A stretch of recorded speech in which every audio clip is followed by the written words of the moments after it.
5ই August আমি কি ইচ্ছে করে পালিয়ে গিয়েছিলাম, নাকি আমাকে তাড়িয়ে দেওয়া হয়েছিল? আমি মনে করি এই সত্যটা আপনাদের সকলে জানা প্রয়োজন। সত্যটা আসলে জানেন কি, 5ই আগস্ট যদি আমি দেশ ত্যাগ না করতাম, ছাত্র জনতা যদি সত্যি গণভবনে প্রবেশ করতে পারত, আর সেখানে যদি আমি অবস্থান করতাম, আজ আপনাদের সামনে যে আমি, সেটাও হয়তো সম্ভব হতো না। তারা আমাকে কখনোই জীবিত রাখতো না, গাদ্দাফিসেও করুণ পরিণতি করত। প্রশ্ন হলো, 5ই আগস্ট কেন হতে হলো? দেখুন, 5ই আগস্ট যদি আমি অনুভবন ত্যাগ নাও করতাম, একটা না একটা সময় ওই বাড়ি থেকে আমাকে চলে যেতেই হতো। 5ই আগস্ট না হলে 5 জানুয়ারি, আর তা না হলে 5 এপ্রিল। 16 বছরে মানুষের মনের মধ্যে জন্ম হওয়া ক্ষোভের বিস্ফোরণ, সেটা আজও কাল হতোই। পরপর 3টি নির্বাচনে দেশের প্রজন্মকে ভোট দিতে দেয়নি। তারা আমার উপর যেভাবে খেপেছিল, আমার পতন না করে তারা ঘরে ফিরত না।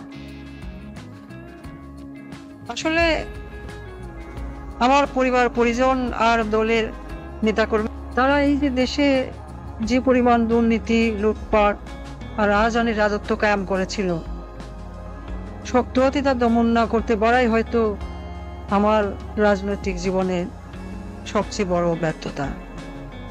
বা নিজের ভুলের কথা যদি বলি, আমি চেয়েছিলাম দেশকে উন্নত করতে, কিন্তু বলে গিয়েছিলাম সুশাসনের কথা, জনগণের ভোটের অধিকারের কথা।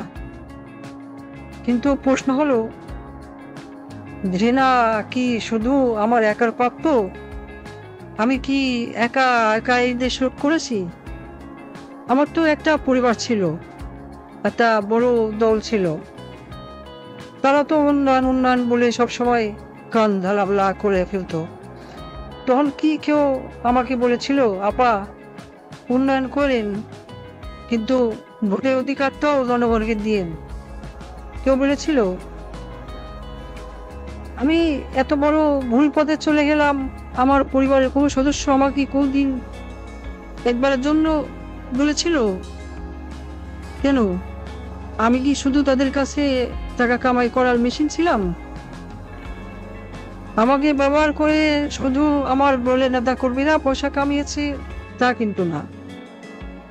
আমার নিজের আপন বোন, সে তো রাজনীতির রও জানতো না, কোনোদিন রাজনীতিতে নাম লেখেন, কিন্তু দেশের ব্যাংকগুলো থেকে 12 আনার টাকা পয়সা সব লোন নিয়ে গেছে। লন্ডনের ব্যাংকগুলোতে যে টাকা আছে, সেগুলো তো কোথার দৈত্য বিয়ে দিয়ে আসেনি। আর যেসব পুলিশ সদস্য আমার কথা শুনে ছাত্রদের উপর গুলি চালিয়েছে বলা হচ্ছে, তারা কি শুধু আমার ক্ষমতা রক্ষার জন্য গুলি চালিয়েছে, নাকি নিজেদের সম্পদ রক্ষার জন্য গুণ চালিয়ে সম্পদ যেভাবে কামাচ্ছিল তা যেন চালাতে পারে, সেজন্য গুলি চালিয়েছিল? এত রক্তপাত তারা করলো, তাদের দিকে থুতু দিচ্ছেন না কেন? ঘৃণা কি শুধু আমার একার প্রাপ্য? কোথায় আসবে নজির? সে তো আমি ক্ষমতায় থাকতেই দেশ থেকে পালিয়েছিল। 50,000 টাকা বেতনের চাকরি করে সে কিভাবে 20,000 কোটি টাকা কামিয়েছে? হ্যাঁ, আমার ব্যর্থতা, আমার ক্ষমতা ব্যবহার করেই তো এরা এত সম্পদের মালিক হয়েছে। দেওয়ার প্রশ্ন, যত সব ঘৃণা, সব কি আমার একারই প্রাপ্য?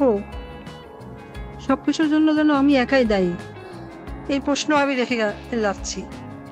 পরমাণু বিদ্যুৎ প্রকল্পে $12 বিলিয়ন থেকে $5 বিলিয়ন আত্মসাতের অভিযোগ উঠেছে।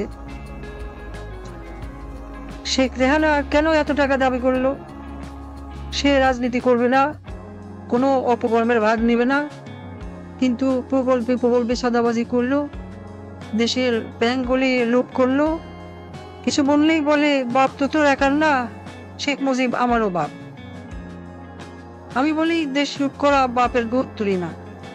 এই দেশে হয়তো এমন মানুষই বেশি ছিল যারা আমাকে ভালোবাসে নাই, ঘৃণা করেছে, কিন্তু আমার বাবাকে তো ভালোবাসত। আমার দুঃশাসনে অতিষ্ঠ হয়ে আজ মানুষ আমার বাবা শেখ মুজিবকে নিয়ে কটূক্তি করছে, গালাগালি করছে। কিন্তু একটা আজব বিষয় শুনুন, আমি যে এত বড় ভুল পথে চলে গেলাম, আমার পরিবারের কোনো সদস্য, আমার মেয়ে, আমার ছেলে কোনোদিনও একবারের জন্য বলেনি। তারা আমাকে ব্যবহার করে শুধু টাকা পয়সা কামিয়ে গেল। আমার আপন বোন, সেও কিন্তু সেই পথেই হাঁটলো। সে কি কখনো আমার বাবার সম্মানের কথা ভেবেছিল? বঙ্গবন্ধু তো তারও পিতা ছিল। সে কি করলো? কিছুদিন আগেও আমাকে নেত্রী বলে রাখতো, আজ ডাকে খুনি। আমি জানি এই তকমা আমার প্রাপ্য, কারণ আমি যা করেছি তা কখনোই ক্ষমার যোগ্য অপরাধ না। রাতে যখন ঘুমোতে যাই, আমার দিনগুলো আর রাতগুলো এখন একই রকম। আমি জানি না ঘুমাতে কেমন লাগে, জানি না শান্তি কাকে বলে। আমার ঘরে প্রতিদিনই এখন মানুষ আসে, আমার চারপাশে দাঁড়িয়ে থাকে। আমি জানি না তারা মৃত নাকি জীবিত। আমি আয়নার দিকে তাকাই, কিন্তু নিজের চেহারা দেখতে পাই না। দেখি রক্তমাখা হাত, পা, মাথা। আমি চিৎকার করে বলি, আমি তো দেশ বাঁচাতে চেয়েছিলাম, কিন্তু সেই কণ্ঠগুলো আমার কথা শোনে না।